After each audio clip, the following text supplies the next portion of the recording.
Alrighty then, so welcome to this episode of Sports Extra. Nobet Bashi, you are joining us again.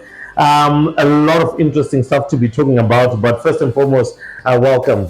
How are you, Rumbo? It's good to be back. A long time. Last time I came here, Eric Chen was still there. And we got rid of that guy very quickly. Ruth Vanessa didn't do too bad for himself, but anyway, we're going to be talking a little bit about that new guy in Ruben Amorim. But obviously, we're going to start off on the local scene first and foremost. The Warriors are in action this coming Friday. Do or die in these next two matches.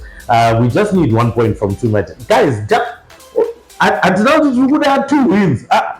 One draw. Cheromganoro was 7-0 for Yaoundé. It doesn't matter. Just 1 point and we would have won. Then we're obviously going to be taking a look at the performances of the Lady Cheetahs. It wasn't too great at the Rugby Africa Women's Sevens tournament, so we're going to be taking a look at that. Under 21 hockey in jeopardy at the present moment. We're going to also be taking a look at that, but there's also something big that's happening in football. Tons of changes, Nobel. Scotland FC making a myriad of changes, and we're going to be also talking a little bit about that. Then, as always, we go on to the international scene. We take a look at what has happened in the autumn internationals or so far in rugby, Southern Hemisphere, walloping Northern Hemisphere, left, right, and center. And of course, in terms of international football, we're also going to be looking at all of those dynamics that we spoke about a little bit earlier on. Do not forget to like, to comment, to share, to subscribe. Let's get it up there. Thank you very much for all those that have now been following up on our YouTube channel. We've just gone past the 400 mark. We're aiming for 1,000 before the end of the year. So make sure you get your friends, your family to like, as well as to subscribe to our channel, as well as our Facebook and Instagram. And of course, don't forget TikTok. We're pushing some videos there as well in terms of our analysis. Well, let's meet on the other side as we get straight into it.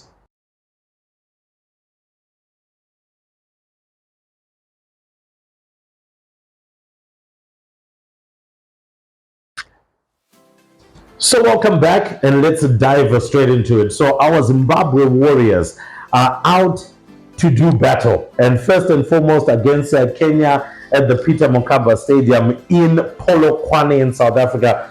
Fantastic venue first and foremost to pick, because we've got Zimbabweans who can travel to Polokwane. We've got Zimbabweans in Polokwane. All of them can come out and give us exactly what we need, which is a home atmosphere that will intimidate Kenya.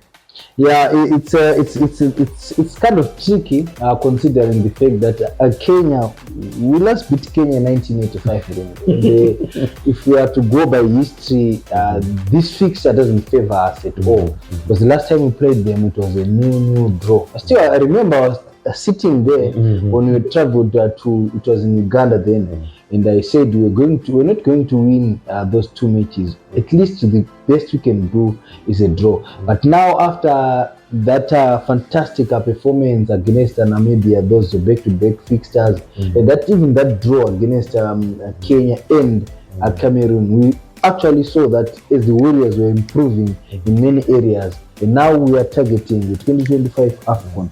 So in as much as it is not easy, it's achievable. Why? Because we might be away from home, but South Africa is our home. There are a lot of Zimbabweans there. Because that was my biggest why. At first it was about the issue. When we were going out, remember, we went to Uganda. Why? Because we had no ground. Because our stadiums are still banned. When we played against Kenya and we played against Cameroon in the same venue. And then we also did the same when we went for the World Cup qualifiers in South Africa. We played Lesotho in South Africa. We were the home team, and we played the South Africa game. And we also did the same at the last time when we played Namibia.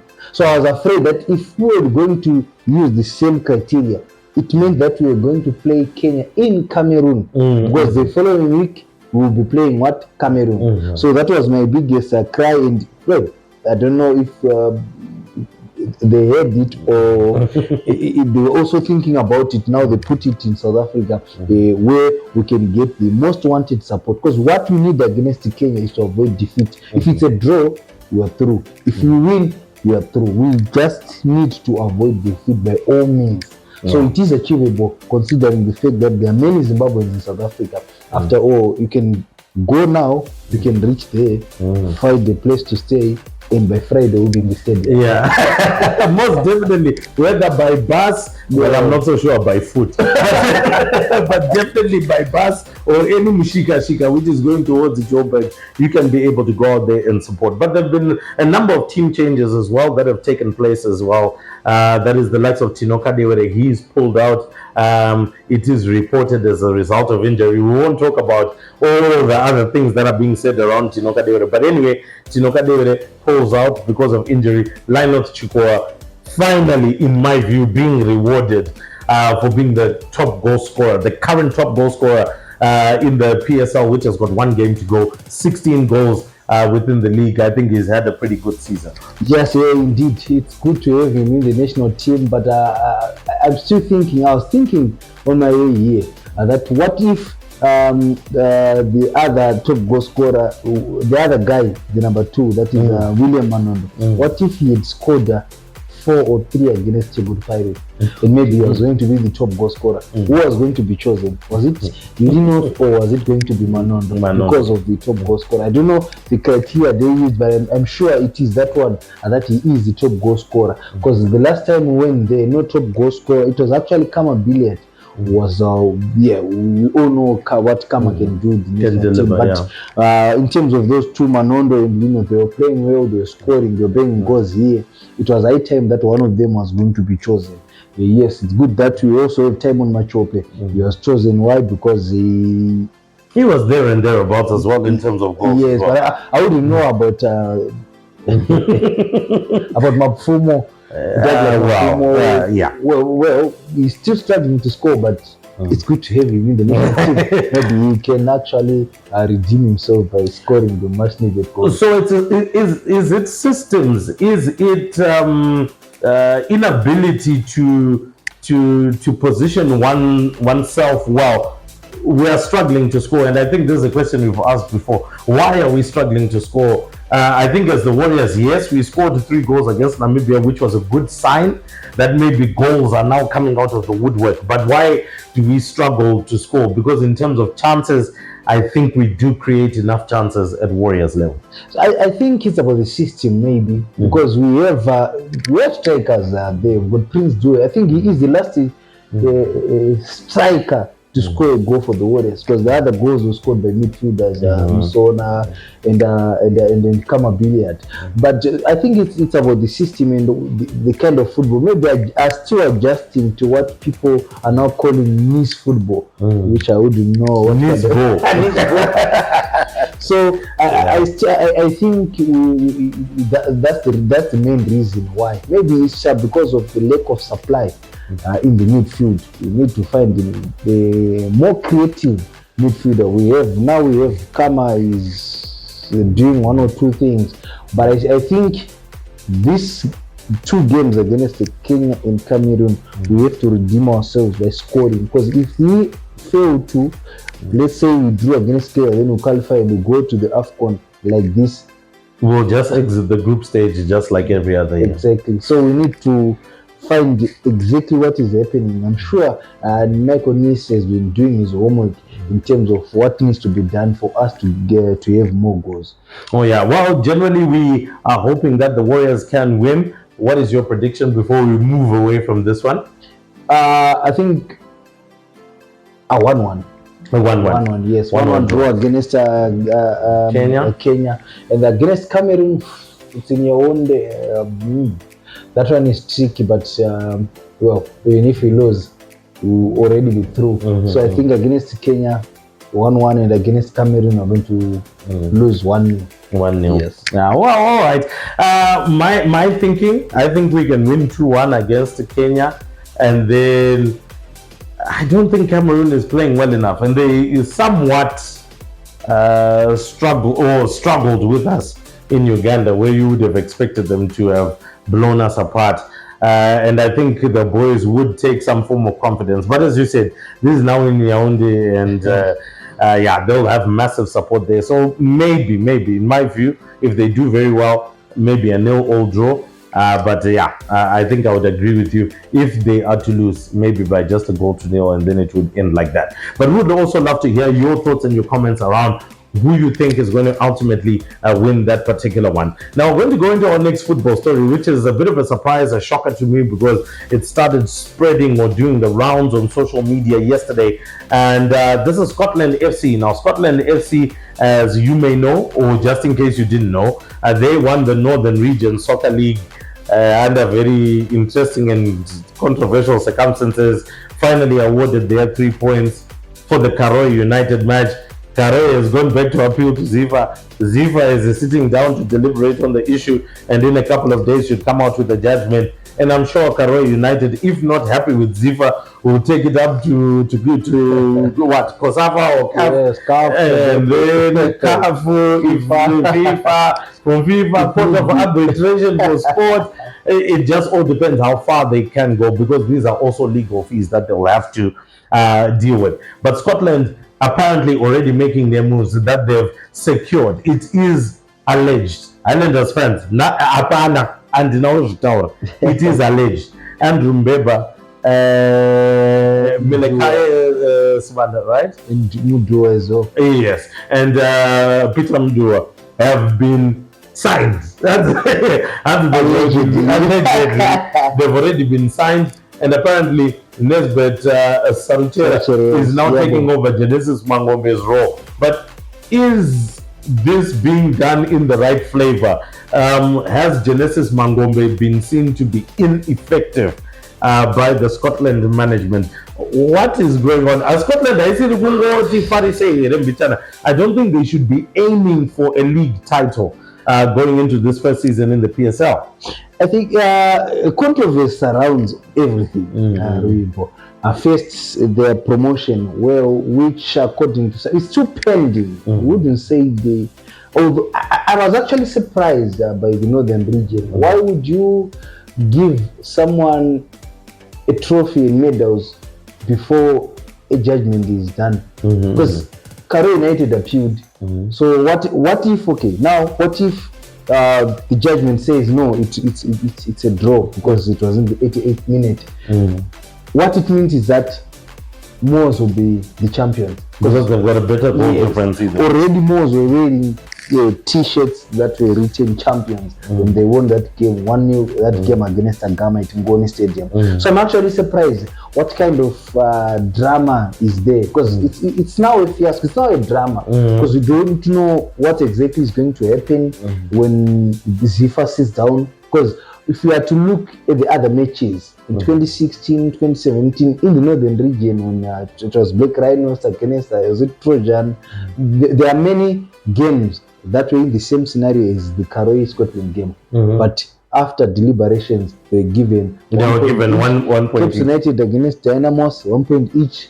Islanders against FC Platinum 1 point each. Even at national level, the same thing happened.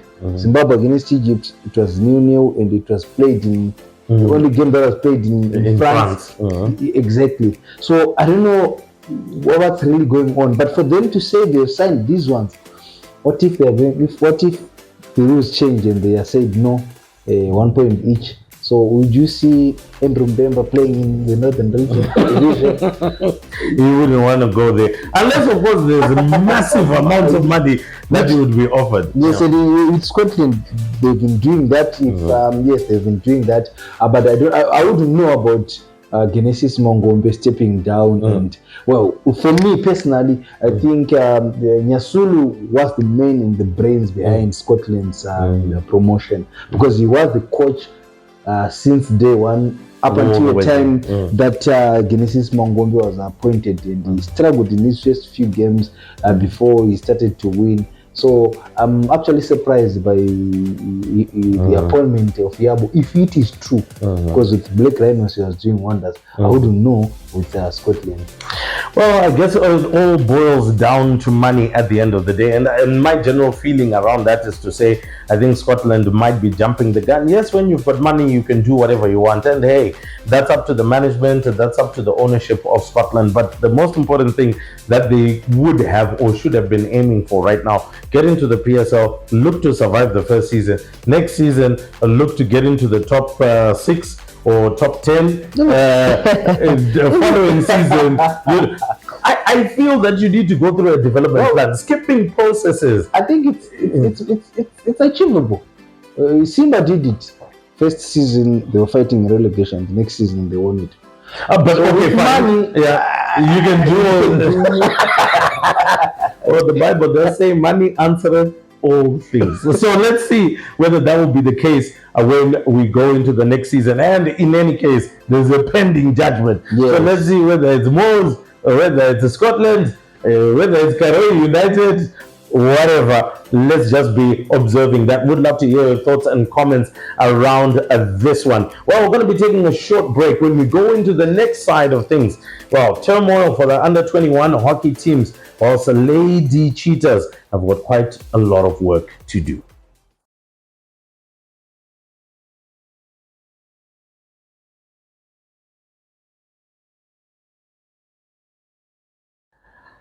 All right, so welcome back. Once again, thank you very much for liking, commenting, sharing, subscribing.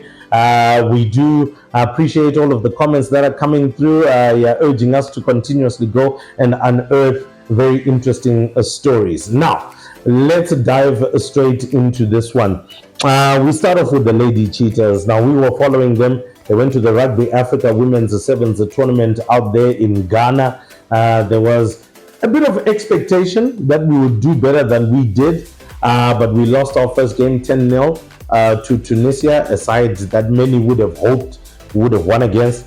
And then we got a little bit of a sevens rugby lesson from the South African women's side. We lost that one, I believe it must have been 37-0. And then we got into the match against Burkina Faso, which was more of a do or die, so that we didn't have to go for the wooden spoon. We won that one.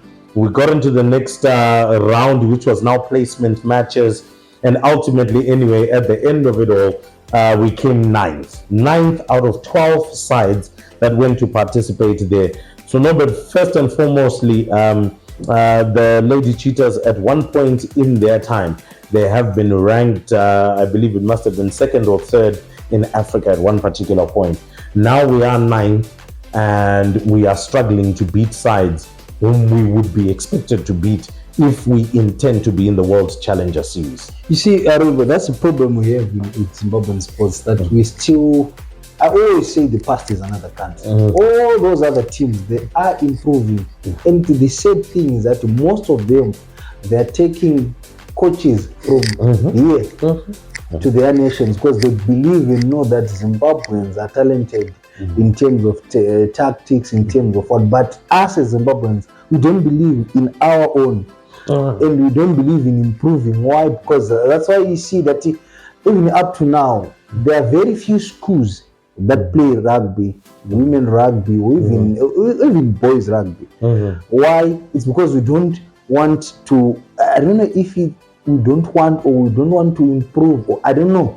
Something is lacking when it comes to the development of rugby. So that's the reason why you see us losing to teams like Tunisia, whom we think we are going to beat. Why? Because we still believe in the past. We once ranked second after South Africa. So what is Tunisia to us? And then we will see a 10-year walloping. What does that mean? It shows that there's no much development that is happening in our country. Especially when it comes to women's rugby, because obviously we've seen a lot of focus on the Sables, and rightfully so. We understand they are looking to qualify for a World Cup. They are arguably in one of the best positions that they've been in a long time. We've seen the amount of investment as well that has gone into the men's Cheetahs, and how they're also just slowly but surely improving and getting back on the big boys table. So I think the general feeling is that maybe the investment for the ladies Cheetahs preparation wasn't too great in terms of the amount of time that they had, game time that they had, and the hope is that next year that they'll have more and more game time. But my general feeling as well was the fact that unfortunately, we have not been able to separate 15s and 7s players for our women's sides. And so you saw that a whole lot of our play was going into contact, like as if you are playing 15s rugby. But in 7s rugby, you've got tons of space. So now you're supposed to be manipulating space, taking gaps, running through gaps, kicking the ball into space, gaining territory so that you can apply pressure. And these are some tactics that I feel that were lacking with our ladies as well. Yeah, now with that assessment, you can easily become one of the coaches. Well, I mean, I'm 2 steps short of the current man that's running it. I mean, a brother, a friend, Coach Cyprian Supermandenge, and I knew that it was going to be tough work ahead of him because a lot of basics amongst our ladies again are lacking, and that is what he has been trying to work on now to ensure ball handling, ball passing, kicking, again that game management, game awareness, being able to manage yourself, because when you're playing 7s tournaments, it's game after game after game. So you now also need to begin to manage your fitness. You can't blow a gasket in your first match because you've got 2 more to come in the same day. So all these kinds of things are things that we need to work on, and hopefully we will get there. I'd love to hear your general assessment as well in terms of women's rugby, what you also think that they need to do, need to invest in. I believe a strength and conditioning program will be definitely number 1. They need to also work on their nutrition. Hopefully they can get a sponsor in that regard, and ultimately just to get as well some financial reward for the ladies. I do know that they got a little bit of something, but more financial reward, I'm sure, will motivate them. Now let's move over from there. There's a bit of a quagmire when it comes to hockey, Norbert. Our under 21 teams, what about tight? Yeah, it's not looking good, Rainbow. You know, I don't know who to blame now. Well, someone needs to blame. Yes, indeed, someone has to. You need to blame someone. But the same thing about the situation that we always find ourselves in, particularly when it comes to sports, is that no one wants to take responsibility for their mistakes. But the SRC, you have to put them in the picture because they are, it's their job. And you also have the Hockey Federation of Zimbabwe. I think they need to sit down and look at where they are getting it wrong and find an amicable solution that can help our hockey. Well, I can throw some salt into that one. You've said the right thing. Apparently, the relations between SRC and the Hockey Association of Zimbabwe were not necessarily that good, not sweet, in the sense that there is a bit of a standoff nature between the two, and this stems even going back to the Central Southern African Qualifier Tournament, where we saw our senior women's as well as senior men's teams playing for places for the Africa Cup, right? Now, our men's team didn't make it, our women's team did. The invitation went out to the currently suspended Director General, that is Elton Ngomasha, and she did not pitch for whatever reason. But we do know that if you're a Director General, you're invited, surely, unless you've got a meeting with the minister and with the president, then maybe that's when you can say no. And maybe let's just say there was a meeting like that, but she didn't pitch, she didn't come. Now that there is the acting Director General, Sebastian Garika, maybe he'll be able to throw some of those relationships and try and deal with those things. But it doesn't seem like as if there's a good repertoire between the two. Yeah, I think they need to sort that one out, because look where the SRC offices are. They have the National Sports Stadium. What other stadium is next to the next National Sports Stadium? It's Magamba. It's Magamba Hockey, which is dilapidated over the years. Now we are relying on Group A schools ground. Yeah, that's yet we have a big, a nice stadium in Magamba Hockey. And it just shows you that someone is not going on well. So they need to sit down and find a solution that can help. It's not about individuals, it's about the nation. We've got players at stake here, talented players. We are the only African team to have won a gold at the Olympics at hockey. And now we can't even qualify for hockey. Why? Simply because players are pulling out because there's no funding, there's no what. I've always said, if you look at our sport, my biggest cry is every sport in Zimbabwe. I mean, the negligence that is given to the women's side. Yeah. Yet they are the teams that have been doing well. They've been performing well. Look at soccer, the Rio 2016. The Might Warriors did. The Warriors under 23 have never done that. Look at cricket. I saw when we lost that T20, the under 19s, they were crying. I've never seen guys crying after failing to qualify. It means they've got the passion. And now to see that this is happening with our hockey, while least we think we are building for the future, but now we are destroying for the future.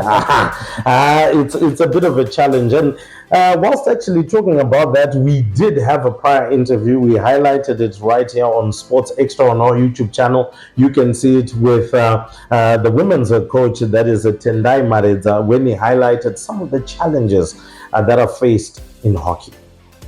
The ladies. All right, let's talk about the issue of Zimbabwean hockey. Right now, we've seen the likes of Namibia.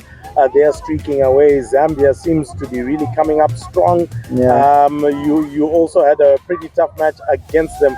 What does that say for Zimbabwean hockey, and what needs to be done? Yeah, so obviously there's a lot of factors that have stopped our progress in terms of Zimbabwe hockey. The first one being we're losing a lot of players after school to universities and all that. So when you look at it, we're always having a young team. And it's always not good to have a young team. You always need that experience. So we've got a lot of players that are out there. Look at the previous under-21s from 2016 up until now. We haven't been able to return all those players, and that's experience that is gone, and we can't get it back. But the moment we can just maybe capture those players back again into the system, I think that's going to help, because you always want that experience with the youth also. Combining together, I think we're actually a strong hockey nation. Well, as you can hear for yourself, that challenges around funding, around financing have always been an issue for hockey. And now they're going to the Junior Africa Cup. It means that they might have to take lesser players, or because they do not have the finances to fly in some players already at university. They need money in order to be flown down here. I know that there's an initiative that Hockey Association of Zimbabwe has put together, and I think you saw it in the interview that we had with representatives from the under-21 hockey sides, talking about the sponsor a player, sponsor a team, which really, in my view, is a desperate attempt to try and get our teams to go and represent the country, which is where SRC now comes into the picture. Now, Acting Director General Sebastian Garika is also a very good friend of mine, and my hope is that somehow, some way, the SRC, even through the Ministry of Sport, Recreation, Arts and Culture, will intervene in this situation and definitely bring a resolution. But in any case, we have to take a break. I would love to hear your thoughts and comments around that one. Very serious issue. Our under-21 side needs to go and play and win. 3 slots now that are available each side for both the men's as well as the women's hockey teams. And for the women's side, I think it's quite easy. They know that maybe the only stalwarts there are South Africa and Namibia that can, hold them back. But they can qualify in the 3rd position. Yes. For the men's side, it's a little bit more tricky because they had tapered off, but they had a really good chance now with the kind of players that they have. Hopefully, we can go and represent well. Well, see you on the other side.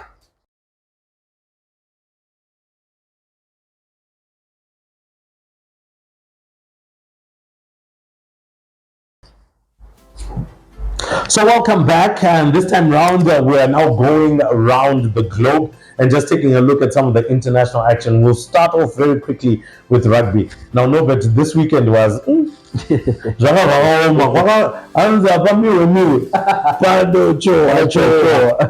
New Zealand beat Ireland, South Africa beat Scotland, Fiji beat Wales. It was Australia, that beat Wales. Fiji, who did they beat? They beat someone, but it was from the Northern Hemisphere again. Northern Hemisphere, you eat a sea. You can so rugby the Southern Hemisphere, because somehow, some way, they've taken South African coaches, they've taken New Zealand coaches. I know Ireland at one point had a New Zealand coach. right in their structures to try and teach them how to play rugby, and they've gone on and become a bit of a force. But hey, it's Ruram.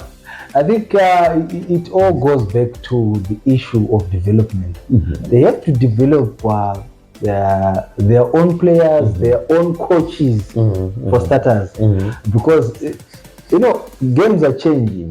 Because at one time it was all about the physique. And now It's about the skill. it's about the skill.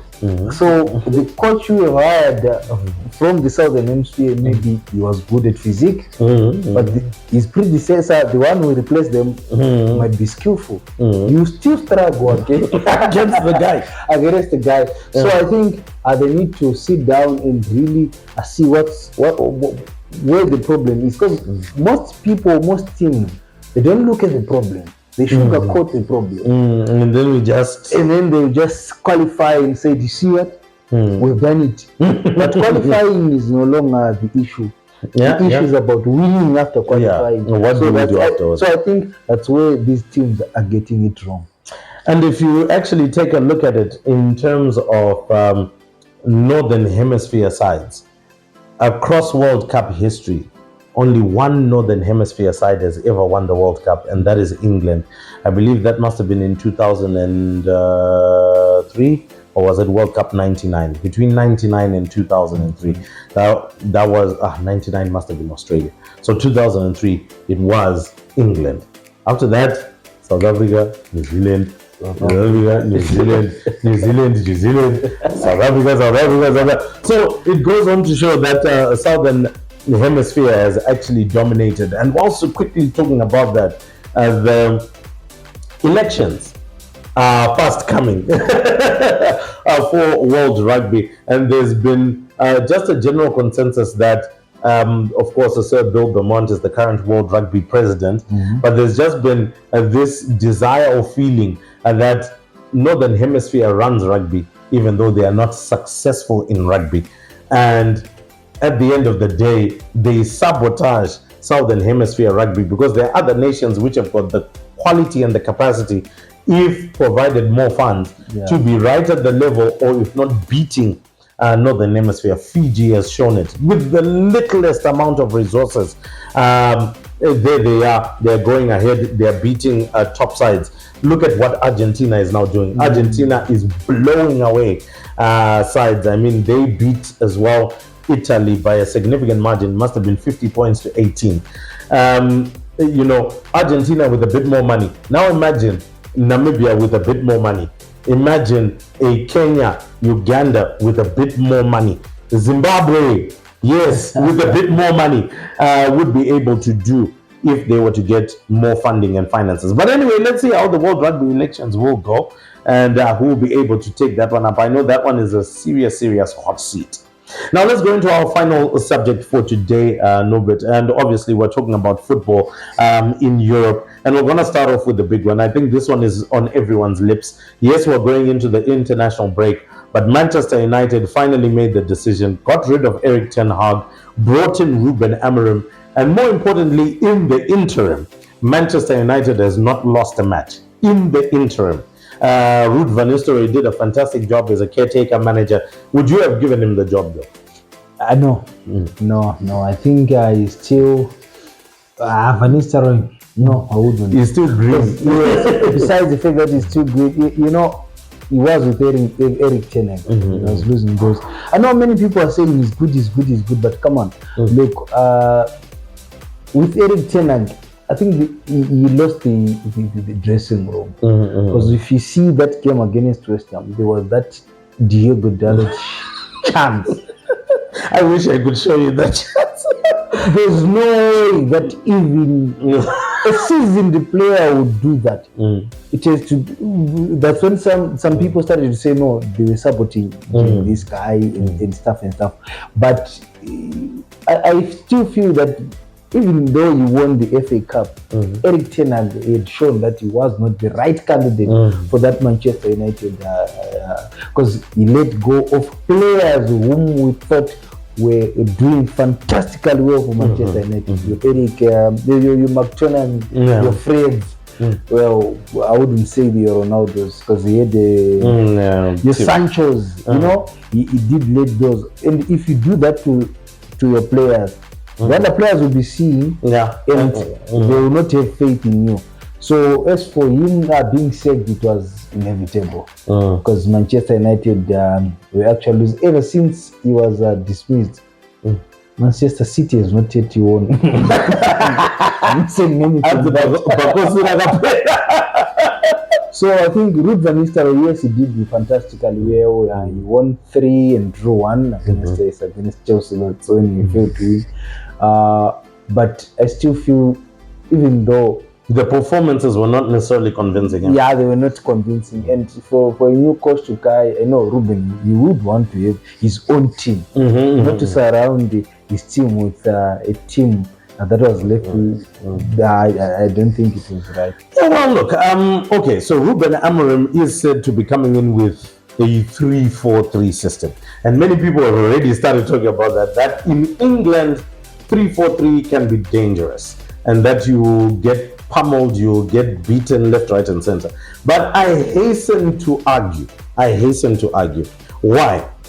Antonio Conte came with the 3-4-3 system and he won the title first season 1-1.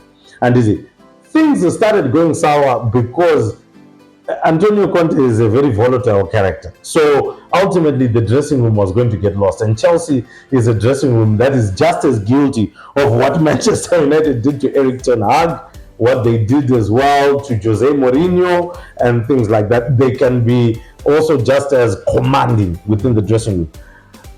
Do you feel that the 3-4-3 system is being overly criticized, or that he can actually do it if he gets obviously the right players? You look at the kind of players we have. Who is our best player currently? Because most of those players, for example, Bruno Fernandes, he will not suit. He will not have a permanent position in that formation. So if many people still believe that Bruno is one of our best, if not the best player we have in the Manchester United squad right now. So if he comes with that, and the Bruno sees less game time, maybe, let's say, for example, maybe he loses 2 or 3, they will start to put fingers on him, saying, we're doing, look, he's now doing this and that. So, in as much as it is a good, because we need to try new things, let's give him time to do what he wants to. Even if we fail to, as long as we are not relegated, as long as United is not relegated, I still feel like they need to give him that chance, because after all, they are the ones who hired him. They'd seen something in him, so let him play the way he wants to play. All right. In my view, if we were to quickly talk about formations, I would say a 3-4-3 would most probably work in this way for a Man United, which usually needs cover whenever they go up front. So obviously you've got a Mazraoui and Diogo Dalot, who we know love to go up front. So that would be your back two, right? Your wing backs. So they now turn into wing backs, much like what Marcos Alonso and I believe Cesar Azpilicueta were for Chelsea. And then you've got your 3 at the back, which I would believe would include Lisandro Martinez, a left-sided centre-back who would go onto the left side. Lenny Yoro, I believe they want to fit him in there. Most probably he could be a right-sided centre-back. And then one of experience, or one who has been with the side playing more centrally, which maybe in this case could either be Lindelof or a Maguire. I don't even want to think about that, because but nonetheless, maybe something like that. And then what you then do for the 4, you've now got one D-link who ultimately drops slightly deeper, allows a Bruno Fernandes to go further. You've got your 2 wingers in this sense, maybe as part of that midfield 4, who most probably would be your Garnacho and Ahmad. Then as you go to your front 3, then you're now centralizing a little bit more maybe your Rashford and your Højlund.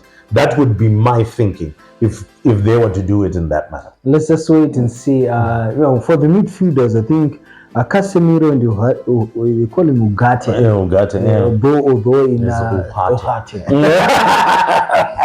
They are the two that can actually help the defense when it comes to, let's say, Harry Maguire is at the center and they are being attacked at the center. I'm sure they are good at that. So let's just wait and see. But hopefully, this time around, hopefully, we are not going to fire this guy very early, because slowly Man United growing up, we knew that they only had Alex Ferguson, and then Arsenal had Wenger, and then Chelsea. But now, since Sir Alex Ferguson retired, it's at Manchester United. It's more.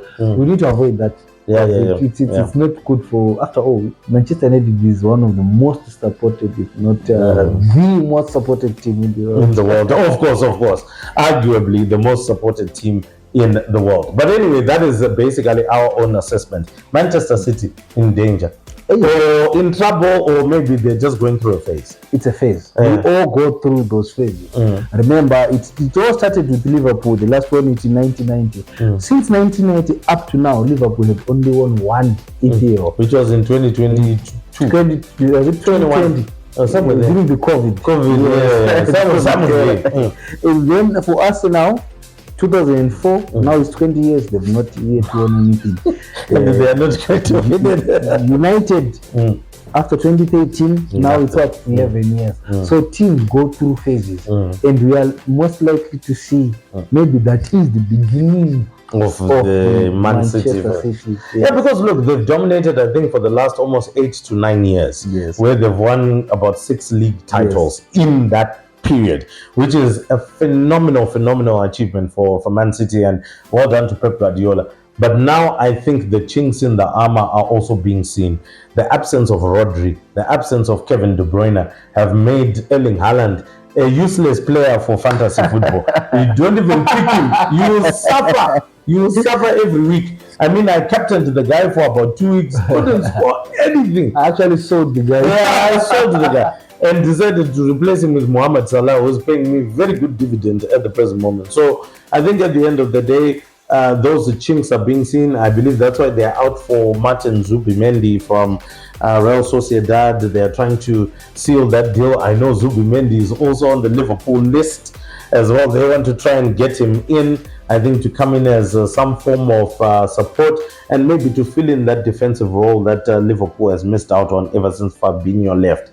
So let's see how that goes for Man City. For Chelsea, while they drew against Arsenal, and that actually put them in a better stead than for Arsenal. I think Arsenal, in as much as they may be around 6-7 points behind, I think the title race is effectively lost. Liverpool are blazing at the moment, and it doesn't look like as if they're slowing down. This was supposed to be their hardest run, and once they get out of Christmas, if they are consistent like this, then that's it. I believe that the league title will ultimately be theirs, because I don't see any small team actually stopping them.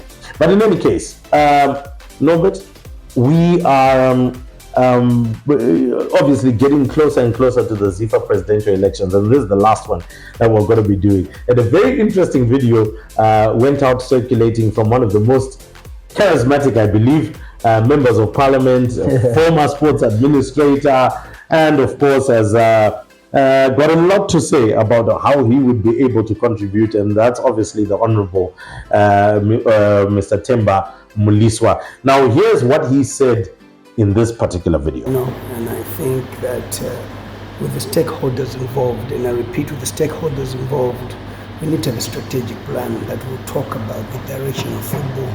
Without a strategic plan, we're not able to go anywhere. That's the reason why I could not present a strategic plan, because it will be my own strategic plan. The strategic plan has got to involve everyone involved in football, the central region, southern region, eastern region, northern region, and all that. The primary schools, the secondary schools, the tertiary institutions for research and development, and all that. And that strategic plan is not a 5-year strategic plan, it's not a 10-year. It's unacceptable 15 years moving forward. And I would want to initiate that so that there is a total change in terms of the perception. of football, who runs it and so forth. I stand here being a practitioner of sport, having a degree in sports and fitness studies, but also not seeing many practitioners of sport in the development of sport in this country, football being one. So where are they going? Yet all these universities have got them. So it's about time that we give Caesar what belongs to Caesar. Would you like to go under a knife with somebody who's not a surgeon? Would you like to go to court with somebody who's not a lawyer? So why are we comfortable at times of allowing opportunists to come in? I want to block those opportunists, and I think the electorate must respond to the needs of the people and put somebody who will be able to change the course of football. There's a lot of potential. You don't need to have money. Nobody has got enough money to run football. FIFA has got the money to run football in Zimbabwe, but it's how you present your documents through your strategic plan that you can get money. They've got money for everything, for development, for the wealth of the players. These regions must be funded. They must be run professionally. There must be a CEO, and all that money comes from FIFA. Not only that, the government of this country, with a proper strategic planning with your budget, they're able to support that, especially with the influence of MPs who know that football unites. Football unites, knowing that it's something that they're willing to put in money for. We must look forward to each constituency having its own center of excellence in sport, football being one. Once we do that, and a budget can be presented to Parliament, and that becomes a national issue. The funding of football must not be an individual's burden, because you are then compromised. We want somebody who's going to come in and be able to make football make money, not to bring in money to run football.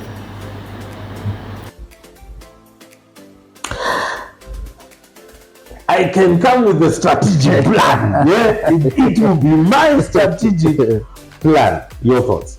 I think Honorable Mliswa is a serial winner when it comes, because everything that he touches, let him or like him, everything that he touches, it will actually succeed. Look, he was when he was at Cape United, they won VP. When he was at the Davis Cup team that did well, he was their physio, and look at what he did with even outside of sport. Look what he did at Norton. We need what I really like about him is his voice, because that ZIFA president is the highest sport office ever in Zimbabwe. You can talk of any other sport, but that's ZIFA. That's the most talked about. So we need someone with a voice, because they're sick and tired of charismatic presidents who just come to show off what they have, put their money and help the teams. We don't need that. We need that money from FIFA to be accounted for. And I think Themba Mliswa is, in my view, one of the most liked and likely to be the FIFA president. If given the chance, let's give him the chance. He has the voice. He knows the administrative side of sport, and he can do well, I'm sure. Well, let's see. The race is quite hot. We know that even Richard Mazodze is wanting to get it there, of Wangu Mazodze.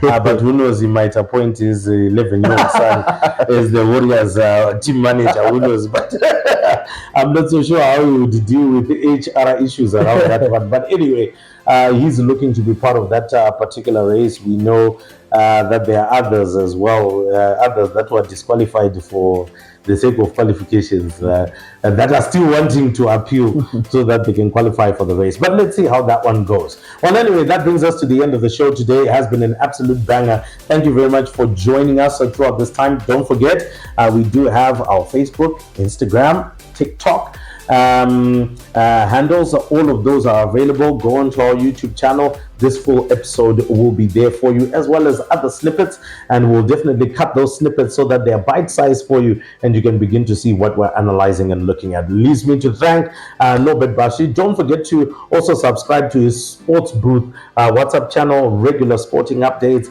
as well as interesting facts as well that he pushes out. So make sure we'll be sharing that link on our platforms as well, so that you can also be a part of that. But Norbert, thank you very much. Sharp. All right, up until next time, cheerio.